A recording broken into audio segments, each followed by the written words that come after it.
गुरु ब्रह्म महिमा अलेख शरण। नमस्कार दर्शक वृंद, आपण मानंकु आजिर राशिफल कार्यक्रम रे मु एस कुमार स्वागत जनाऊछि। प्रतिदिन निजर राशिफल जानिबा पई गुरुकृपा यूट्यूब चैनल को सब्सक्राइब करंतु और पाखरे थिबा बेल आइकन को प्रेस करी ऑल नोटिफिकेशन ऑन करी दियंतु, जहा फल रे आमे जेते बेले वीडियो अपलोड करिवो प्रथमे आपण वीडियो देखि पारिबे। आमर यही वीडियो रे आपण संपूर्ण पंचांग सहित मेष ठारू मीन पर्यंत 12 गोटी राशिर राशिफल विषय रे जानि पारिबे। वीडियो को दयाकरी शेष पर्यंत देखंतु। वीडियोटी भल लागिथिले वीडियो को लाइक करंतु एवं आपणक प्रियजन पाखु शेयर करी जणांतु। एबे आसंतु जानिबा आज दिनर संपूर्ण पंचांग विषय। आज 2025 मसीहा सेप्टेम्बर मास 12 तारिख शुक्रवार, दिल्ली स्वराब्द सन 1433 साल, स्वाधीन भारताब्द 79 वर्ष, महिमाद 198 वर्ष। उत्कल गजपति श्री श्री गजपति दिव्यसिंहदेव महाराजांकर 69 अंक। सौरस्व भाद्रव मास 27 दिन, चांद्रमते आसीन कृष्ण पक्ष पंचमी तिथि दिवा 11 घंटा 43 मिनिट पर्यंत। आजिर सूर्योदय विरजा क्षेत्र को 5 घंटा 35 मिनिट, सिंह लग्न 4 दंड 32 लिता गते उदय। आजिर सूर्यास्त विरजा क्षेत्र को 5 घंटा 47 मिनिट, कुंभ लग्न 3 दंड 21 लिता गते अस्त। आज मेष चंद्र रात्रि 7 घंटा 54 मिनिट पर्यंत। एहा परे वृष चंद्र द्विजा नक्षत्र दिवा 2 घंटा 21 मिनिट पर्यंत। एहा परे कृतिका नक्षत्र।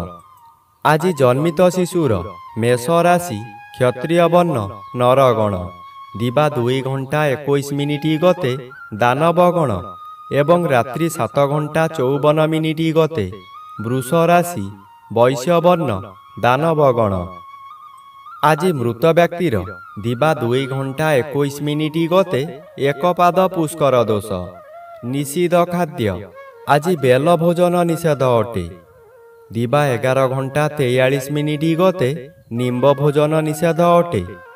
आजिर अमृत जोग प्रातरु दिवा 7 घंटा 11 मिनिट मध्ये, दिवा 8 घंटा गते 10 घंटा 23 मिनिट मध्ये, दिवा 11 घंटा 5 मिनिट गते 1 घंटा 35 मिनिट मध्ये, दिवा 2 घंटा 11 मिनिट गते अपराह्न 3 घंटा 47 मिनिट मध्ये, रात्रि 7 घंटा 22 मिनिट गते 8 घंटा 56 मिनिट मध्ये एवं शेष रात्रि 3 घंटा 23 मिनिट गते 3 घंटा 46 मिनिट मध्ये। आजिर महेंद्र जोग दिवा 10 घंटा 45 मिनिट गते 11 घंटा 24 मिनिट मध्ये एवं शेष रात्रि 3 घंटा 47 मिनिट गते 5 घंटा 35 मिनिट मध्ये। आजिर काल बेला एवं बार बेला दिवा 8 घंटा 39 मिनिट गते 12 घंटा 35 मिनिट मध्ये। आजिर काल रात्रि रात्रि 8 घंटा 38 मिनिट गते 10 घंटा 5 मिनिट मध्ये। आजिर राहु काल पूर्वाह्न 10 घंटा 30 मिनिट ठारू मध्याह्न 12 घंटा मध्यरे। आज रात्रि 7 घंटा 54 मिनिट मध्ये मेष राशिर घात चंद्र और यहा परे इच्छा राशिर घात चंद्र दिवा 2 घंटा 21 मिनिट मध्ये धनु राशिर घात नक्षत्र दिवा 11 घंटा 43 मिनिट गते मेष राशि और कर्कट राशिर घात तिथि बिछा राशि धनु राशि और मीन राशिर घात 12।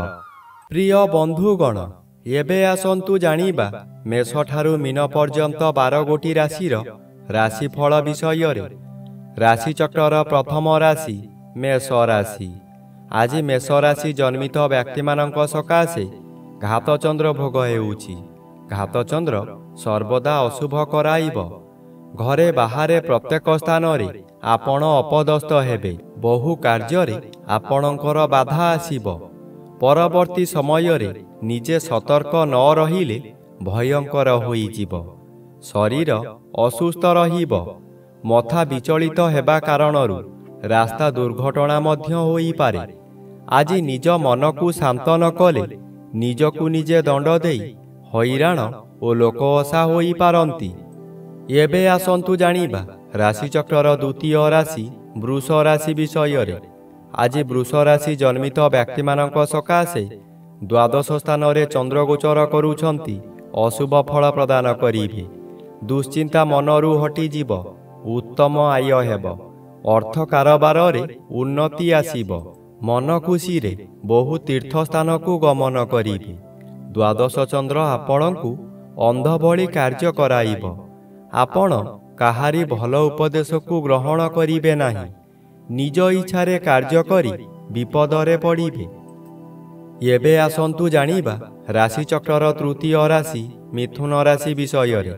ଆଜି ମିଥୁନ ରାଶି ଜନ୍ମିତ ବ୍ୟକ୍ତିମାନଙ୍କ ସକାଶେ ତୃତୀୟ ରବି ଶୁଭ ଓ ଏକାଦଶ ସ୍ଥାନରେ ଚନ୍ଦ୍ରଗୋଚର କରୁଛନ୍ତି ଶୁଭ ଫଳ ପ୍ରଦାନ କରିବେ। ପରିବାର ମଧ୍ୟରେ ସ୍ୱାଦିଷ୍ଟ ଭୋଜନ ପ୍ରସ୍ତୁତ କରିବା ସହିତ ଅତିଥି ବନ୍ଧୁମାନଙ୍କୁ ନିମନ୍ତ୍ରଣ କରି ଆପ୍ୟାୟିତ କରିବେ। ଏହି ସମୟରେ ଆପଣଙ୍କର ବ୍ୟବସାୟ ଅତି ସୁଚାରୁ ରୂପରେ ଚାଲିବ। ଭବିଷ୍ୟତ ସକାଶେ ଧନ ସଞ୍ଚୟ କରିବେ। ନୂତନ ଅଳଙ୍କାର ବ୍ୟବହାର କରିବେ। ଆପଣ ଯେଉଁ ବ୍ୟକ୍ତିଙ୍କୁ ଚାହୁଁଥିଲେ ଆଜି ତାଙ୍କ ସହିତ ସାକ୍ଷାତ ହୋଇପାରେ। ଏବେ ଆସନ୍ତୁ ଜାଣିବା ରାଶିଚକ୍ରର ଚତୁର୍ଥ ରାଶି କର୍କଟ ରାଶି ବିଷୟରେ। ଆଜି କର୍କଟ ରାଶି ଜନ୍ମିତ ବ୍ୟକ୍ତିମାନଙ୍କ ସକାଶେ ଦ୍ୱିତୀୟ ରବି ମାସର ଶେଷାର୍ଦ୍ଧ ହେତୁ ଶୁଭ ଫଳ ପ୍ରଦାନ କରିବେ। ଦଶମ ସ୍ଥାନରେ ଚନ୍ଦ୍ରଗୋଚର କରୁଛନ୍ତି ଶୁଭ ଫଳ ପ୍ରଦାନ କରିବେ। ଦଶମ ସ୍ଥାନ କର୍ମସ୍ଥାନ ହୋଇଥିବାରୁ ଆପଣ ଆଜି ବହୁ ବଡ଼ ବଡ଼ କାମକୁ ଖୁବ୍ ସହଜରେ କରିପାରିବେ। ଉଚ୍ଚ ସମ୍ମାନର ଅଧିକାରୀ ହୋଇପାରନ୍ତି। ପୂର୍ବରୁ ଯାହା ଚାହୁଁଥିଲେ ତାହା ଆଜି ପୂରଣ କରିବାରେ ସଫଳ ହେବେ। ବିଭିନ୍ନ ଦିଗରୁ ପ୍ରଶଂସାର ସମ୍ବାଦମାନ ପାଇ ଆନନ୍ଦିତ ହେବେ। ଏବେ ଆସନ୍ତୁ ଜାଣିବା ରାଶିଚକ୍ରର ପଞ୍ଚମ ରାଶି ସିଂହ ରାଶି ବିଷୟରେ। ଆଜି ସିଂହ ରାଶି ଜନ୍ମିତ ବ୍ୟକ୍ତିମାନଙ୍କ ସକାଶେ ଜନ୍ମ ରବି ଅଶୁଭ ଓ ନବମ ସ୍ଥାନରେ ଚନ୍ଦ୍ରଗୋଚର କରୁଛନ୍ତି ଅଶୁଭ ଫଳ ପ୍ରଦାନ କରିବେ। ଆପଣ ଶୁଭ କର୍ମରେ ଯୋଗଦାନ କରି ବହୁ ଅର୍ଥ ବ୍ୟୟ କରିବେ, କିନ୍ତୁ କାହାରି ପାଖରୁ ପ୍ରଶଂସା ମିଳିବ ନାହିଁ। ଶେଷରେ ଲୋକ ହସା ହେବେ। ଆପଣଙ୍କୁ ଲୋକମାନେ ପରିହାସ କରିବେ। ଆପଣଙ୍କର ଅସ୍ଥିରତା ପ୍ରକାଶ ପାଇବ। ଆପଣ କ୍ଷୋଭ ପ୍ରକାଶ କରିବେ। ମନରେ ଦୁର୍ବଳତା ପ୍ରକାଶ ପାଇବ। ଏବେ ଆସନ୍ତୁ ଜାଣିବା ରାଶିଚକ୍ରର ଷଷ୍ଠ ରାଶି କନ୍ୟା ରାଶି ବିଷୟରେ। ଆଜି କନ୍ୟା ରାଶି ଜନ୍ମିତ ବ୍ୟକ୍ତିମାନଙ୍କ ସକାଶେ ଦ୍ୱାଦଶ ସ୍ଥାନରେ ରବି ଓ ଅଷ୍ଟମ ସ୍ଥାନରେ ଚନ୍ଦ୍ରଗୋଚର କରୁଛନ୍ତି। ଉଭୟ ରବି ଓ ଚନ୍ଦ୍ର ଅନ୍ୟ ଗ୍ରହ ଦ୍ୱାରା ବାଧା ପାଉଥିବାରୁ ଅଶୁଭ ଫଳ କମ୍ ମିଳିବ। ଆପଣ ବିଭିନ୍ନ ସ୍ଥାନକୁ ଯାତ୍ରା କରିବେ। ବିବାଦ ଆସିବ, କିନ୍ତୁ ସତର୍କ ରହିବା ଜରୁରୀ। ସତର୍କ ରହିଲେ ବିବାଦରୁ ମୁକ୍ତି ମିଳିବ। ହଠାତ୍ କୌଣସି ବିପଦରେ ଫସିଯିବେ। ମାନସିକ ସ୍ତରରେ ଯନ୍ତ୍ରଣା ପାଇବେ। ରାତ୍ରି ଅନିଦ୍ରା ମଧ୍ୟ ହୋଇପାରନ୍ତି। ଏବେ ଆସନ୍ତୁ ଜାଣିବା ରାଶିଚକ୍ରର ସପ୍ତମ ରାଶି ତୁଳା ରାଶି ବିଷୟରେ। ଆଜି ତୁଳା ରାଶି ଜନ୍ମିତ ବ୍ୟକ୍ତିମାନଙ୍କ ସକାଶେ ଏକାଦଶ ରବି ଶୁଭ ଓ ସପ୍ତମ ସ୍ଥାନରେ ଚନ୍ଦ୍ରଗୋଚର କରୁଛନ୍ତି ଶୁଭ ଫଳ ପ୍ରଦାନ କରିବେ। ଆପଣଙ୍କ ପରିବାର ମଧ୍ୟରେ ହସ ଖୁସିର ଉତ୍ତମ ବାତାବରଣ ଆସିବ। ଏହି ସମୟରେ ଆପଣଙ୍କ ଜନ୍ମସ୍ଥାନ ଠାରୁ ଦୂରରୁ ଖୁସି ଖବର ମିଳିବ। ଆୟ ବୃଦ୍ଧି ହେବ। ସ୍ୱାମୀ କିମ୍ବା ସ୍ତ୍ରୀ ଜଣେ ଅନ୍ୟ ଜଣଙ୍କୁ ନିବିଡ଼ ଭାବରେ ଭଲ ପାଇବେ। ଯାହା ବ୍ୟବସାୟ କରୁଛନ୍ତି ତହିଁରେ ଆଶାଠାରୁ ଅଧିକ ଆୟ ହେବ। ଭବିଷ୍ୟତ ସକାଶେ ସଞ୍ଚୟ ହେବ।